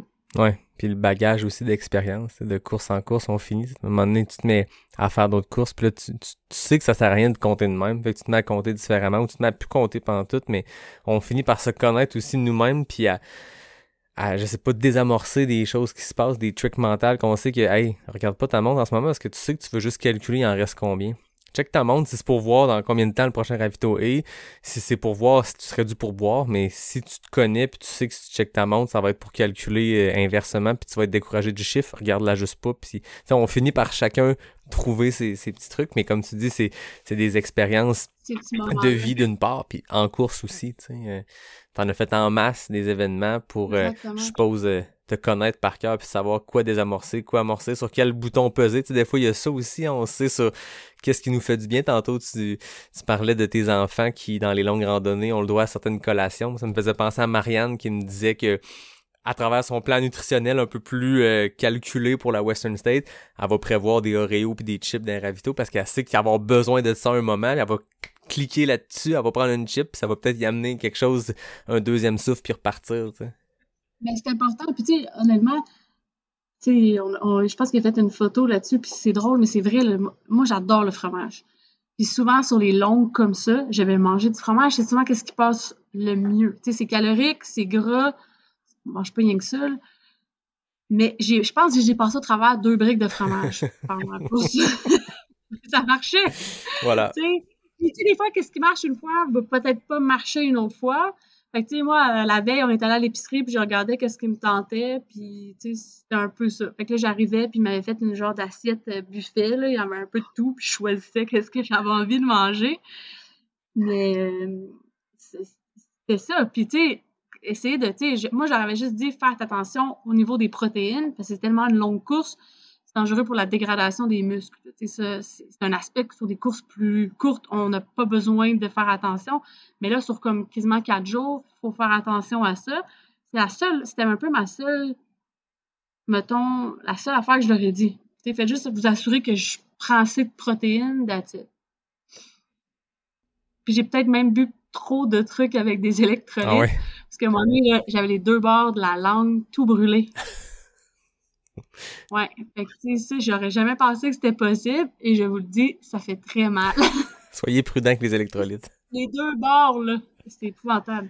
Puis là, après ça l'a fait mal pendant comme une couple de jours après, là. Ah ouais. Mais d'ailleurs, Mélodie, elle avait amené la nouvelle poudre NAC là, au melon. Puis moi, elle m'a fait goûter ça la veille. J'ai dit, hey, c'est bon, c'est parfait, il y a un bon ratio protéines, glucides, let's go. Mais tu sais, j'avais pas essayé dans une course, tu sais, j'aime le goût, c'est bon, c'est parfait. J'adore ça. Tu sais, je suis un peu comme ça, là. Ouais. Moi, c'est un peu, bah, c'est beau, ça marche, puis c'est correct. Ouais, mais je suppose aussi que c'est un peu la recette de ton succès, ou en tout cas, tu sais que ça marche pour toi justement, d'y aller peut-être plus au feeling, tu sais, de pas trop préparer, puis why not, t'sais. Exact. Tu disais tantôt pas eu de moments très dark où t'as remis en question, des fois, en question notre vie au grand complet, ou en tout cas notre inscription à ce course-là. Exact. Mais tu sais quoi, ça a été quoi le moment le plus dur dans tes 402 km? La dernière section, c'était à peu près 20 miles à peu près. Puis je pars avec Mélodie. Puis là, ben, il y a Marie qui nous dit « Hey, les filles, profitez-en, c'est la dernière grosse montée, vous allez voir, ça va être vraiment beau, vous allez avoir une belle vue sur Flagstaff et tout. » Mais ça se retrouve aussi être une montée qui nous amène à peut-être 2800, 2900 mètres d'altitude. Tu sais, veux pas, je commence à être fatiguée et un peu moins là, mentalement, un peu moins alerte. Et puis, ça représente, si j'ai envie de dire, sur 3 kilomètres, à peu près, c'est 1000 mètres, un affaire de même. Mais ça monte, c'est pas courable, c'est un peu, on appelait ça de l'escalade, là, puis moi, puis Mélodie, là, tu sais. Puis là, t'avais tout le temps Mélodie qui se mettait la main en arrière sur mes fesses pour pas que mon pied débarque, puis elle était prête à me pousser. Puis là, dans ma tête, c'est comme, elle va pas me retenir, là, si je pars. Mais bref, là, je sais comment, OK, au moins, elle m'aide à me donner une petite poussée, là, des fois, puis c'est genre ça, mais on voit pas le top. Ça, c'est le mont Eldon, je pense. On ne voit vraiment pas le top. Puis là, on est comme, hey, ça finit plus, cette affaire-là. Puis là, sur ma montre, ça disait, mettons, on arrivait à 20 miles, puis là, c'était là le ravito, mais on voit absolument rien. Puis là, finalement, on se rend en haut. Après, je pense que 1 kilomètre prenait 40 minutes. Fait que ça a pris vraiment du temps à monter en haut, là. On arrive, et puis en plus, je suis fatiguée. Il y a une couple de fois, je dis à Mélodie, faut que je prenne une petite pause. Je fais juste m'asseoir sur une roche, je m'accoute les bâtons. J'avais besoin de fermer mes yeux une couple de secondes. Là, je suis comme, ça finit plus, cette affaire-là. On réussit à monter en haut. Là, on arrive en haut, on voit absolument rien. Il y a pas de... Je sais pas qu'il y a une route en arrière, parce qu'il y a personne qui passe là, mais on la voit pas, la route. On le sait après qu'il y a une route. Là, ça nous fait longer le bord de la montagne. Mais là, c'est vraiment pas large. Si je mets le pied de côté, on tombe, je sais pas trop comment haut, mais bien haut. Mais là, il y a une espèce de vent, là. Je pense que Mélodie va partir au vent. Et que là, à un moment donné, dans ma tête, je me dis, hey, on va-tu mourir ici? Là, je dis, hey, là, j'étais un peu fâchée, ça n'a pas de sens qu'il faut passer ici. Je vais peut-être mourir, c'est la fin de ma course. Mais tu sais, je suis comme plus là mentalement. Et là, t'as Mélodie qui réalise que c'est dangereux. Mélodie, elle se met à pleurer. Genre, c'était trop, là, entre me gérer, puis tout ce qui se passe et tout. Puis là, après, c'est comme je me réveille tout d'un coup. OK, on est en mode survie. Fait que là, moi et Mélodie, on se met à courir. Je sais même pas comment je faisais pour courir dans ces sections-là. J'avais genre les pieds qui... Il y avait de la neige, comme tu disais. Puis finalement, on entend de la musique. Puis on dit, hey, on s'est rendu, on est en vie. Là, c'était comme, pas genre, on s'est rendu au ravito, on est en vie. Ça n'avait pas rapport à notre affaire. Puis là, en même temps, t'as Eric qui arrive, puis il dit, hey, dites au directeur que c'est ben trop dangereux, là. Moi, je cours ici tout le temps, là. Faut que le monde y passe par la route, il faut pas passer par la montagne, il y a ben trop de vent. Fait que c'est comme si on avait pogné le genre de 20 minutes où il y a eu du vent, là. Parce qu'il y a personne d'autre qui a parlé de vent à part, mettons, les 5 coureurs. Eric, une autre fille qui était là, puis mettons 2 autres, là. C'est juste nous qui a genre connu ce moment-là, là, genre c'était paniquant, là. Là, on arrive au ravito, finalement. Le gars, il me donne du saumon avec des choux de Bruxelles enroulés dans du bacon. Là, je suis comme, et moi, je pensais que j'allais mourir, puis tu me donnes du saumon. C'est comme les extrêmes, hein? C'est comme un mix de choses qui se passent à peu près en même temps, qui n'ont pas de sens. C'est d'affaires, là. Là, t'as Mélo qui est gelé, parce que là, on sortait d'en veut pas, il y avait vraiment du vent. Là, je dis, Mélo, désolé, mais il faut qu'on reparte. On finit ça, là, genre, pour vrai, j'en peux plus. Fait que là, on repart et tout, puis là, c'est là qu'on avait des moments où on n'avait pas trop de lumière. C'est drôle parce que je te disais tout le temps, Mélodie, t'es-tu sûre qu'on est sur le bon chemin? T'es-tu sûre? Puis là, je voulais absolument qu'elle m'amène sa route. Mélodie, sors-moi du bois, là, je peux plus être dans le bois, là. Amène-moi sa route pour que ça aille plus vite. Tu sais, je voulais juste courir sa route pour que ça aille vite, tu sais. Pour finir, là, tu sais. Ah oui. Donne-moi les derniers 10 kilos, là, que je te cours ça vite, tu sais. Tu sais, c'était juste plus rationnel, là, tu sais. Puis là, après, ben, c'est ça, la fin se fait sur la route, là, un peu. Finalement, j'ai eu ma route pour genre 2 kilomètres, mettons. Puis on arrive à la fin. Et je pense que c'était tellement gros comme émotion que c'était moi puis Mélo, on voulait vivre en haut de la montagne. Puis là, le mix de tout ça, que je suis arrivée, puis j'avais l'impression de ne pas avoir eu d'émotion de franchir la ligne d'arrivée. C'était comme un genre de soulagement, là, tu sais. Il a fallu, pour vrai, j'avais oublié mes bâtons. Puis on est retourné les chercher, puis on est allé le lendemain. Mais là, je voyais les gens arriver, tu sais, eux qui arrivaient, mettons, là, on est, je sais pas, 7-8 heures plus tard. Et j'ai toujours pas dormi. Et puis là, j'étais comme, hey, wow! Là, tu sais, les larmes, tout, je suis comme, hey, je viens de faire ça, moi aussi, tu sais. C'est vraiment, il a fallu que je vois d'autres mondes pour réaliser qu'est-ce que je venais de faire. C'est comme, sur le coup, je comprenais pas trop qu'est-ce qui se passait. C'est sûr que t'as pas dormi, ça fait 89 heures, t'es un peu tout mêlé, t'as halluciné, t'as eu plein des affaires, là. T'es en carence de bien des affaires, là. Ouais, exactement. Fait qu'il a fallu que comme je retourne à l'hôtel. Ah, ça, c'est drôle. Après ça, je prenne mon bain, j'en revenais sur l'histoire du bain. J'étais pas capable de dormir, je me suis juste étendue. Puis là, après ça, on est retourné là, au départ. Puis en même temps, on voulait filmer des arrivées de d'autres. Parce que c'était juste wow, tu sais.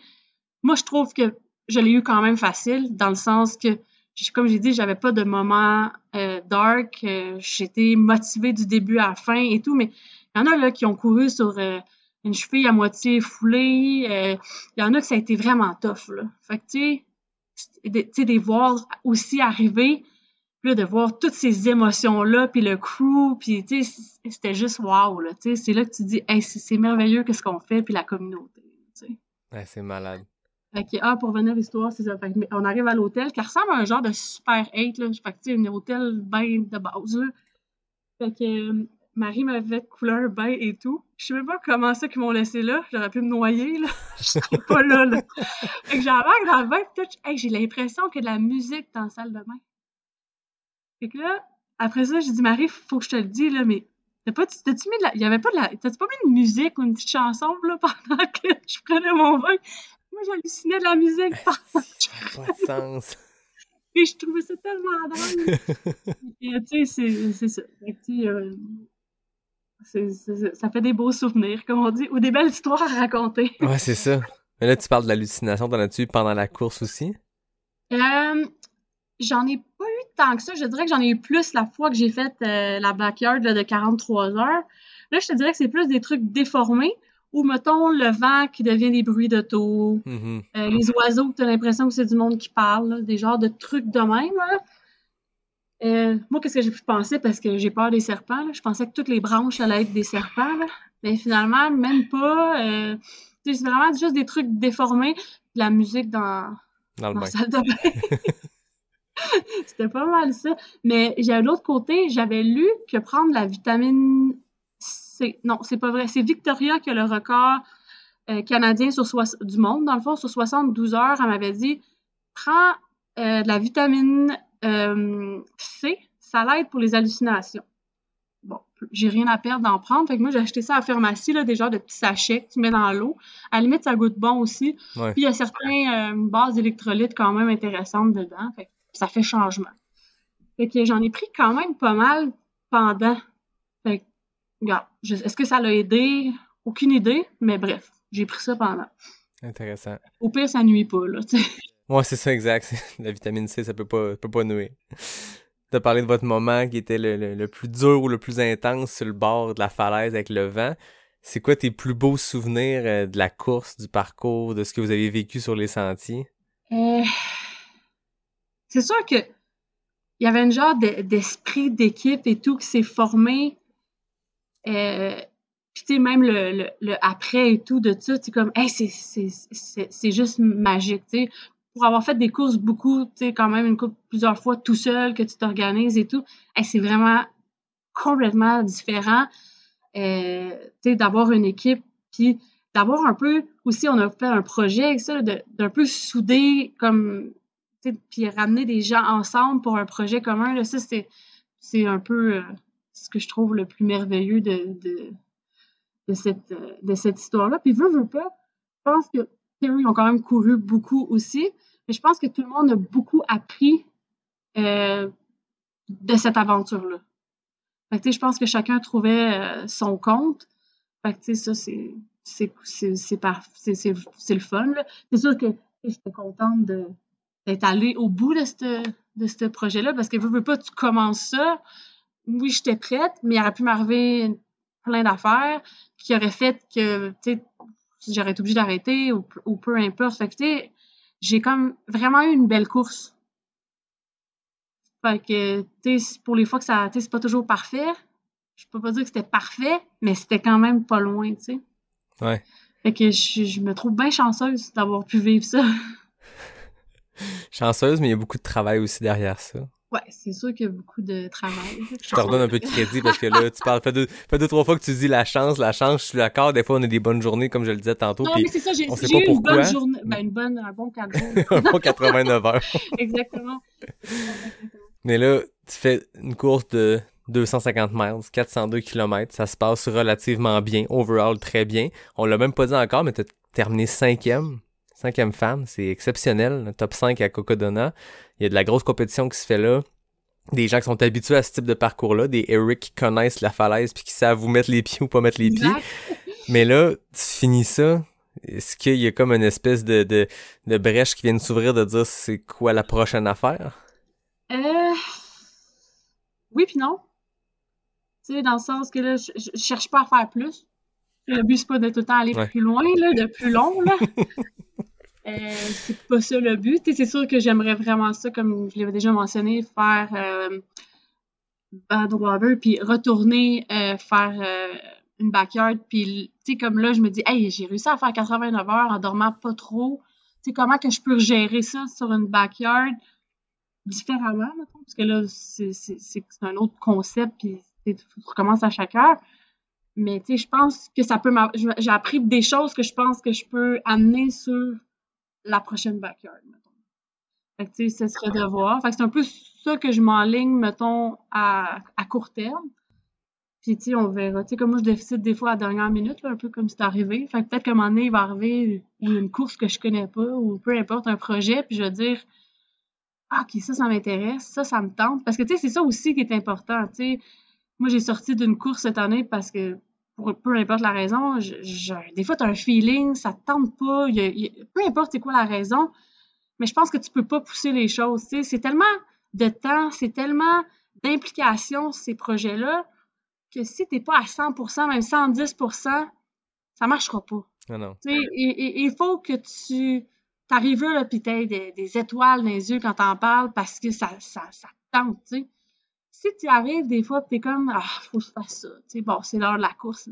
Non, tu sais, ça enlève les, tu sais, après ça, il y a des bonnes chances que ça aille moins bien, mettons. Ouais. Non, c'est ça. Faut se trouver des défis, peu importe ce qu'ils sont, qui quand t'en parles, t'as comme une petite excitation, le fun. Exact. Ouais, parce que ça prend tellement de temps, puis c'est tellement une grosse implication que, tu sais, si au bout de ligne, c'est comme un peu comme, une job, je vais aller le faire, puis ça va être fait. Je vais pouvoir checker. Ben non, tu le fais pas pour les bonnes raisons, tu sais. Puis là, avec du recul, tantôt, t'as dit que t'as commis ta réaction émotive à retardement. T'as fini un peu ébahi. Tu venais de vivre en haut de la montagne les émotions fortes. T'as fini sans trop savoir, sans trop comprendre. Ou tu dis que t'étais un peu détaché de ça. 7-8 heures plus tard, tu l'as vécu plus intensément de voir d'autres mondes finir. Ça t'a ramené ces émotions-là. Là, 3 semaines après, à peu près environ, c'est quoi ton regard que tu poses sur ce que t'as accompli là-bas en Arizona? C'est comme un peu dur de dire « Hey, j'ai fait ça », puis de l'autre côté « Hey, c'est fini ». Tu sais, il y a comme un peu de... Là, c'est « Hey, j'aimerais s'y retourner », tu sais, c'est comme...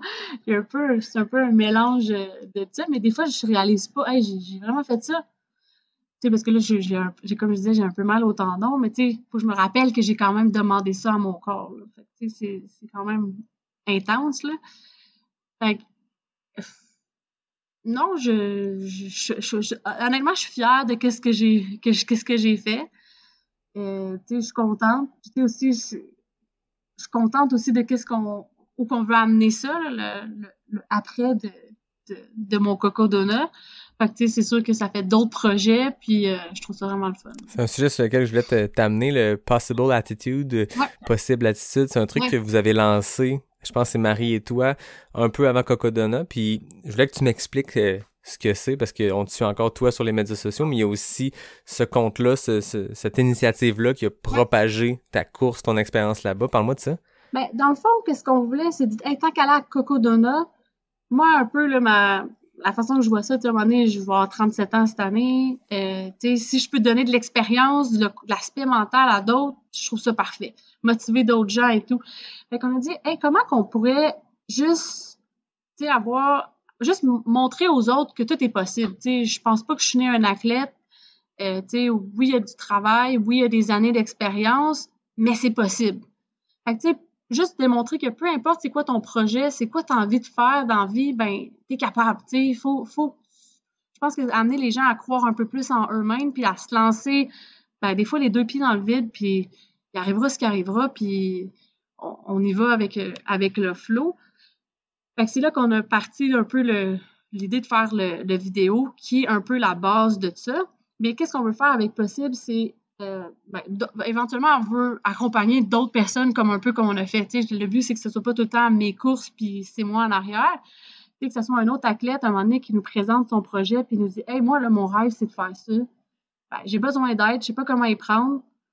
Puis, regarde, parfait, on va t'aider puis on va faire un peu qu'est-ce qu'on a fait avec moi, mais pour quelqu'un d'autre. » Tu sais. Mm-hmm. Fait que c'est un peu qu'est-ce qu'on veut, tu sais, promouvoir que tout est possible, puis aider d'autres gens à vivre un peu là, ces genres de trucs-là, parce que des fois, les gens n'ont pas la chance ou il leur manque quelque chose pour partir. Fait que c'est un peu ça possible. Puis de l'autre côté, je voulais pas juste que ça soit à propos de moi.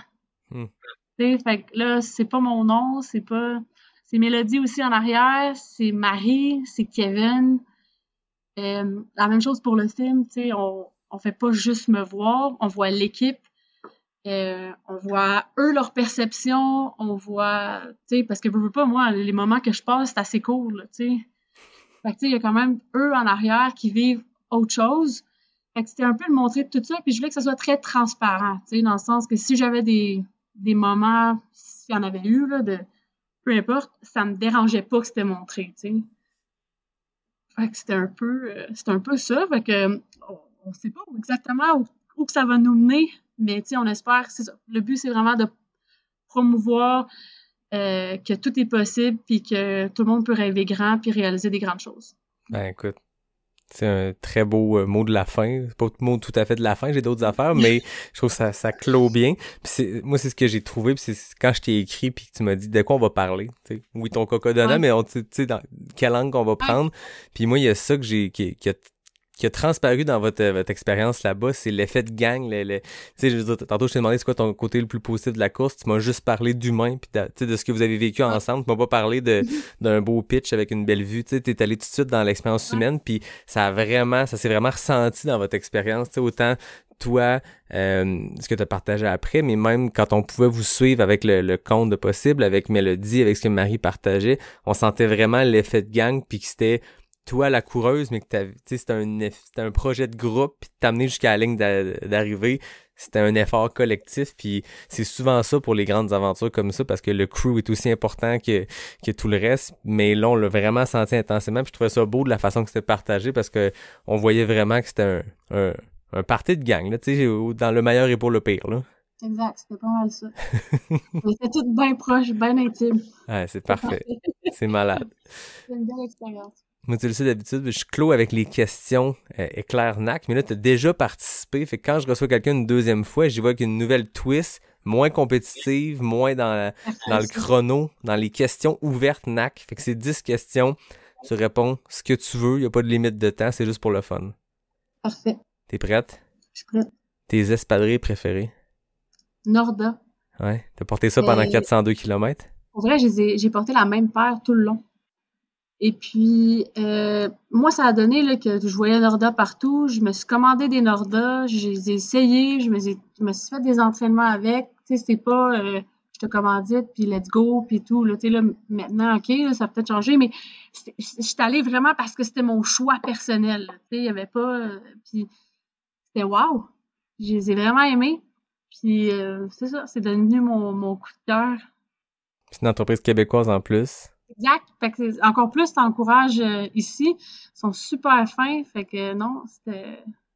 C'est un beau success story, Norda. C'est le fun à voir. Ils ont une mise en marché. Tu sais, Nick et Willa, les fondateurs, je pense qu'ils ont un background marketing, mise en marché. Tu sais, c'est pas juste des créateurs d'espadrilles, c'est des gens qui ont travaillé dans l'industrie, qui ont fait plein de jobs là-dedans. Puis ça a paru du début à la fin de cette mise en marché-là, qui ont teasé des choses, puis c'était mystérieux, puis on voyait le nom popper, mais on n'avait aucune idée c'était quoi. T'es là à une course, puis il y avait des dudes avec des crewnecks Norda, mais on savait pas c'était quoi la Norda, puis à un moment donné, l'espadrille est arrivé, puis ceux qui l'essayent, ceux qui l'ont essayé ont l'air d'avoir capoté là-dessus. Ray Zahab était impliqué pour le design. C'est exactement eux que j'ai pris là, pour la course. Puis comme j'ai dit, là, je les ai pris plus grands parce que je savais que pour 400 km, tu les prends plus grands, là, mais c'était la même paire du début à la fin.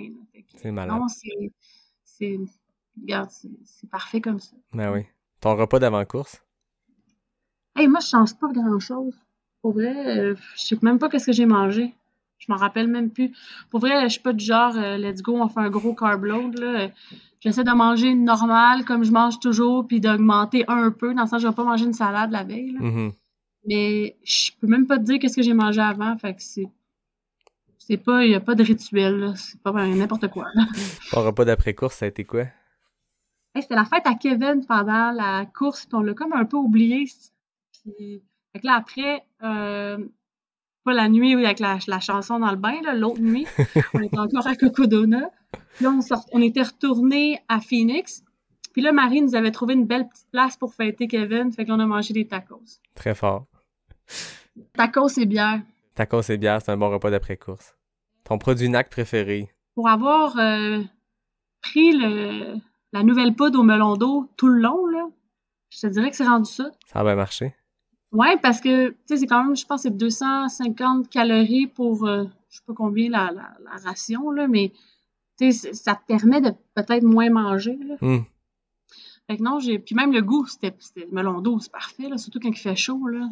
Il est pas prononcé, le goût. Tu sais, ça passe quand même bien. Exactement. Ou sinon, tu sais, j'adore tout le temps leurs bars. Je mange ça comme collation chez nous. Tu pars jamais courir sans?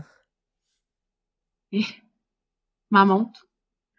Et puis pour une fois, ça c'est vraiment drôle, je me suis acheté une Garmin Enduro, mais avant, je te dirais même l'année passée à la Backyard, ma montre ne te fait pas plus que 8 heures. Fait que là, t'avais tout le temps Mélodie ou quelqu'un qui était découragé en train de recharger ma montre à un moment donné, puis là, j'étais comme, tout était découpé dans mes affaires, des fois il manquait des bouts, puis c'était temps que j'aie une montre qui t'offre quand même longtemps. As-tu toffé 89 heures? Je l'ai rechargée une fois, puis après, quand on est monté à Flagstaff, en altitude, elle est comme venue un peu folle. Genre, je sais pas trop qu'est-ce qui est arrivé, puis à un moment donné, il y avait la batterie, puis là, tout d'un coup, elle a fermé. Mais il restait... ma montre, elle s'est rendue à 405, puis je pense que j'ai couru encore un 5 kilos. OK. Presque, mettons. Avec une petite charge de... quand je dormais une fois, là. OK. Ouais. Ta montagne préférée? Ma montagne préférée? Honnêtement, je suis encore nouvelle entre elles, fait que j'en ai bien à découvrir encore. Mais je te dirais que j'ai fait tous mes trainings pour Cocodona sur le Mont-Royal. Fait que je suis partie genre que je connaissais pas les petits coins, à pas mal toutes les connaître pour finalement se rendre compte que finalement tu peux faire bien du dénivelé ou bien de la trail, là, dans le fond, le mieux que tu peux. Quand même pas si pire dans le coin, là, dans le fond.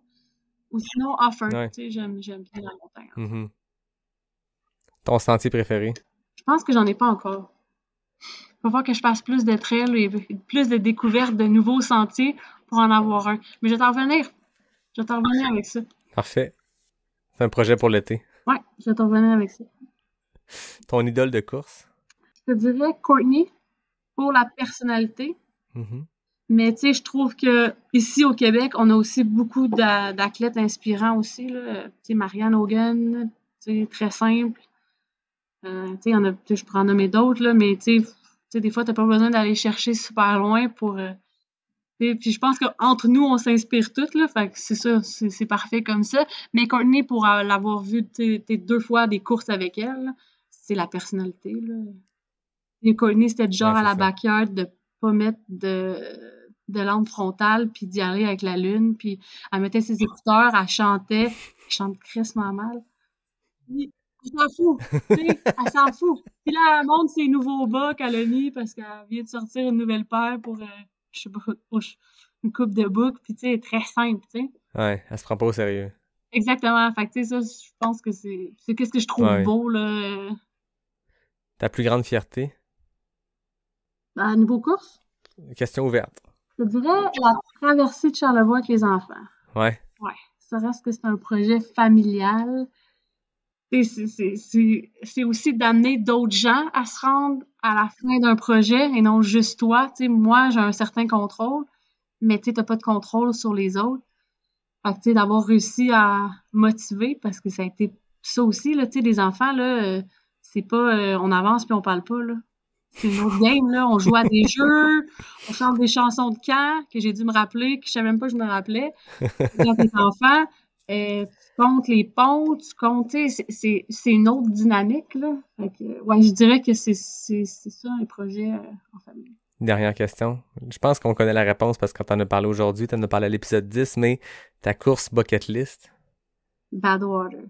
Puis avant, j'avais aussi Big, mais là, je l'ai faite. Mais j'aimerais ça la refaire, mais que ça aille mieux. Mais bref, tu sais, on a tellement des belles courses que... Mais je te le souhaite, Badwater.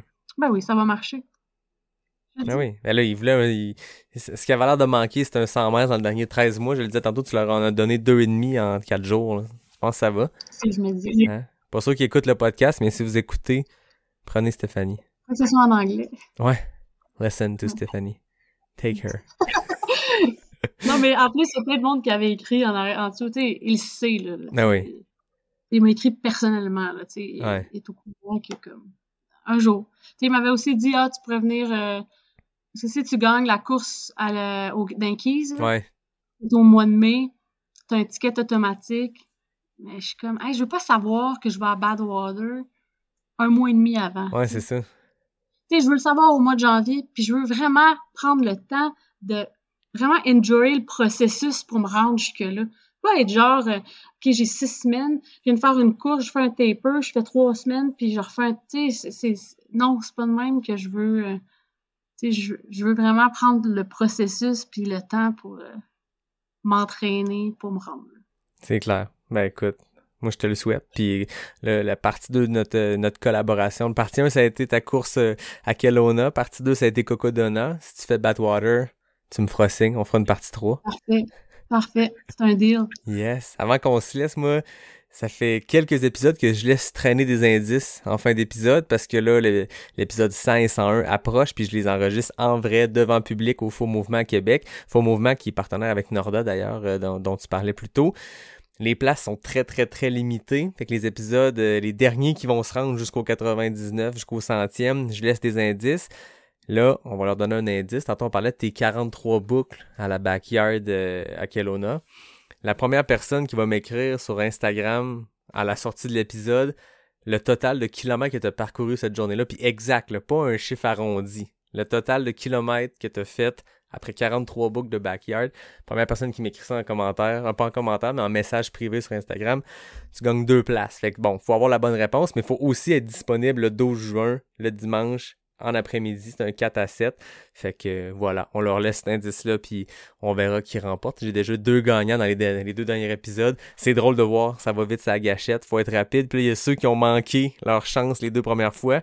Là, il reste 2 épisodes aujourd'hui, puis le prochain, la semaine prochaine. Fait que je pense qu'il y en a qui vont l'écouter tôt l'épisode pour avoir l'indice. C'est facile comme question. Non, on veut le chiffre exact, là, pas un chiffre arrondi. Oui, c'est sûr. À peu près, ça va, là, mais exact, c'est pas si facile. Ouais. Mais en tout cas, merci Bonne beaucoup, question. Stéphanie, d'être venue une Merci à toi, seconde c'est fois. super intéressant.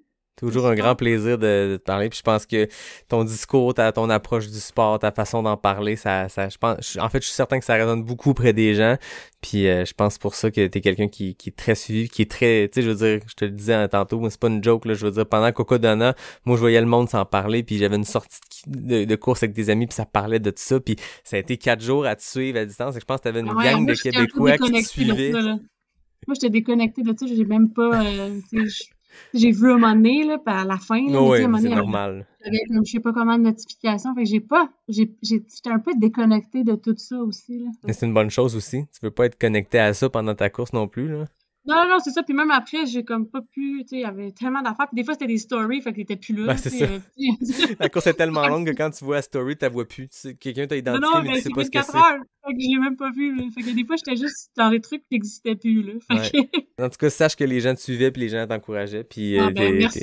C'est toujours le fun quand il y a des Québécois, des gens de la communauté qui vont faire des courses à l'international. On dirait surtout hors saison, tu sais, un peu avant le début de la saison de trail ou après. On dirait qu'il y a comme un mouvement. Tu sais, l'année passée, pendant la gang de Québécois qui était à Cape Town avec Marianne, il y avait Jeff, il y avait Mathieu. Puis c'est le fun. Ça démontre toute notre belle communauté. Mais bref, merci beaucoup Stéphanie. C'est toujours un plaisir de jaser. Et merci à toi. C'était le fun. Je commence par remercier ma gang. Je remercie David Hébert qui a signé le design graphique du podcast depuis le début. Je remercie Fred Desroches pour le thème musical. Je remercie NAC. On en a parlé aujourd'hui avec leur nouveau drink mix melon d'eau. C'est eux le partenaire officiel depuis les tout débuts de Pas sorti du bois. Je remercie Boréal. Je remercie Capic. Puis je remercie surtout les auditeurs fidèles au poste semaine après semaine qui attendent l'indice, qui là vont m'écrire un des chiffres, puis là ça va me briser le cœur si quelqu'un me l'écrit en premier mais que c'est pas le bon chiffre, mais les règles sont les règles. Mais sans blague, merci aux auditeurs qui sont là semaine après semaine, puis à tout le monde, je vous dis à la semaine prochaine pour le 99e épisode de Pas sorti du bois, le podcast 100% trail.